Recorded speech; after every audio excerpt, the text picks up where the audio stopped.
Basketball legend Charles Barkley has taken a lot of flack for calling San Francisco a ratty city. But according to a recent survey by Orkin Pest Control Services, Barkley isn't entirely wrong. San Francisco was named the fourth rattiest city in America. Yeah, ABC 7 Building a Better Bay Area reporter Leanne Melendez is here to tell us about what the city is doing to deal with this. Leanne, obviously not a distinction that we want. Well, yeah, and we don't have enough coyotes to help. So number one was Chicago. Okay. Number two, Los Angeles. Everybody thinks New York is number one. New York was number three. We were number four. Oh, interesting. So this didn't happen overnight. San Francisco is a dense urban city with some great food sources. It's like playing whack-a-mole. The city says it has been implementing some strategies here and there, but people are also contributing to the problem.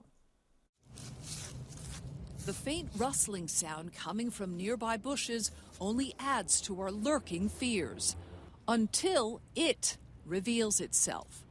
San Francisco has had a rat problem for years. How big?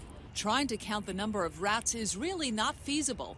Orkin, the pest control company based in Atlanta, took its data from local customers around the country. The call centers receive calls from individual people seeking assistance for rodent issues, and those are tabulated at Atlanta. But there's an abundance of rodents this year. But let's take a more scientific approach. The University of Richmond gathered rat stats from some big cities in America and from 3 international ones.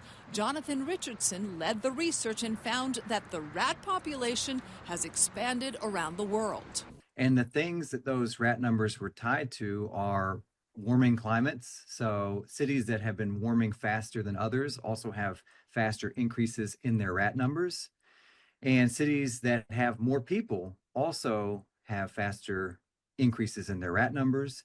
More people often means more waste, and having warming climates can expand the life expectancy of a rat.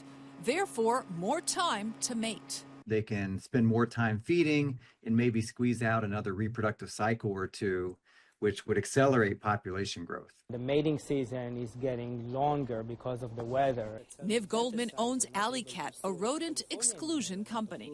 A rodent female can bring hundreds of little youngs every year. Dr. Richardson's study found that over a span of 12 years, San Francisco has had a significant increasing trend in rat numbers.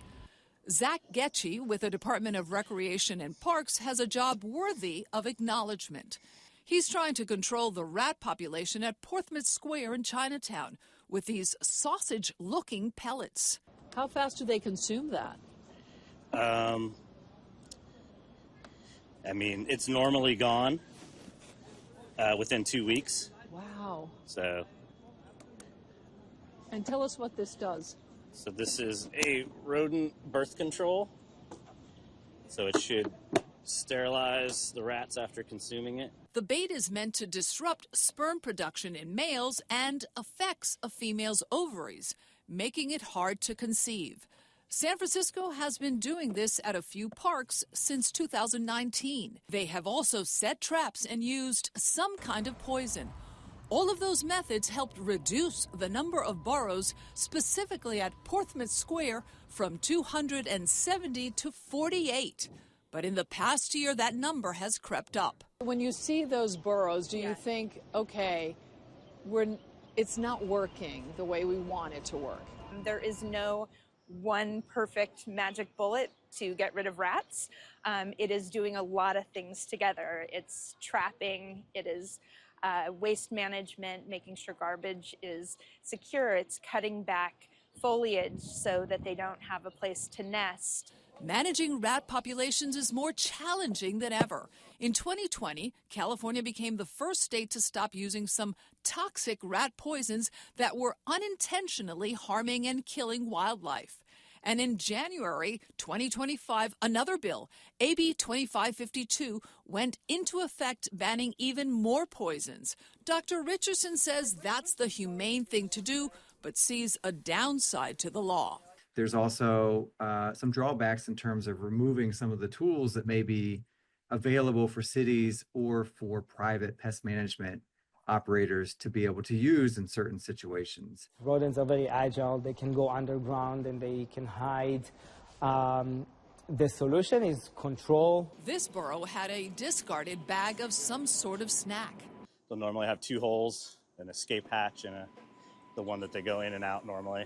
Most everyone agrees the long-term strategy to keeping the population down is reducing a rat's access to food waste, put there by humans. So these are the neighborhoods here in San Francisco which saw the highest number of 311 reports with the word rodent listed: the Tenderloin, south of Market, Mission, Lower Nob Hill, and the Bayview. Now, most of these sightings occurred in buildings, not parks. The majority of the requests went to the Department of Public Health.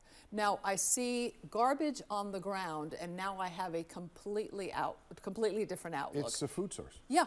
Totally. Now I think, oh my God, the rats are going to get to them. Yeah. And I heard To the that food. And we have to take ownership of this. We do. You know, I heard a mouse can live for like a week on a grain of rice. A rat is probably similar. It doesn't take much to keep them alive. Yeah, and they only last about a year. Yeah. They All only- right, let's do our part, people. Yep. Thank you, Leanne.